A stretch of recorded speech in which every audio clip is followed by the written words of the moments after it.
बिस्मिल्लाहिर्रहमानिर्रहीम। सवाल किया जाता है जब बच्चे की विलादत होती है तो उस मौके पर एक खातून कौन सा गुस्ल करे और उस पर कौन सा गुस्ल वाजिब होता है। चूंकि बाज खवातीन ये नहीं जानती हैं कि कौन सा गुस्ल उनको करना चाहिए और जिस पर हमने मुफस्सल वीडियो भी बनाई हैं, तफसीली वीडियो हमारे चैनल पर मौजूद है। ये शॉर्ट वीडियो आपकी खिदमत में पेश कर रहा हूं। सिर्फ कौन सा गुस्ल करना है और किस तरीके से अंजाम देना है और कब ये गुस्ल वाजिब होता है, ये चीजें आपकी खिदमत में बयान करनी है। जब बच्चे की विलादत होती है और जब मां के शिकम से बच्चा बाहर आता है और वो खून जो जारी होता है उसको निफास कहा जाता है, यानी गुस्ले निफास।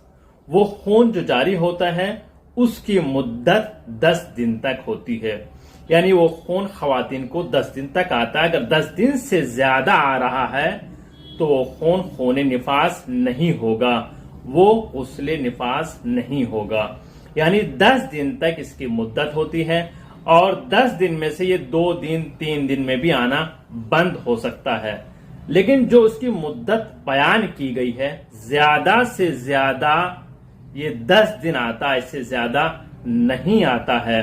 और जहां बच्चे की विलादत हुई और जैसे ही वो खून जारी होता है, इसको गुस्ले निफास कहा जाता है। बास खवातीन जो ये कहते हैं कि चिल्ले के बाद नहाया जाएगा या सवा के बाद नहाएंगे, वो गलत है। आपको 10 दिन बाद गुस्ले निफास करना है, जो कि वाजिब है। लेकिन अगर 10 दिन से पहले खून आना बंद हो जाए, बिल्कुल खत्म हो जाए, तो आप उस मौके पर भी गुस्ल कर सकती हैं। यानी 3 दिन के बाद बिल्कुल खत्म हो जाए, खून ना आए, तो आप गुस्ल निफास कर सकती हैं। लेकिन जो दूसरी चीजें हैं कि सवा का नहाए या चिल्ला करेगी तब नहाएगी, वो सब चीजें रस्म और रसूमात हैं, उनका इस्लाम से कोई ताल्लुक नहीं है। ये खून जो आता है 10 दिन तक आता है, 10 दिन के बाद ये खून निफास नहीं होता है। जो खून 10 दिन के बाद आएगा वो खून निफास नहीं होगा।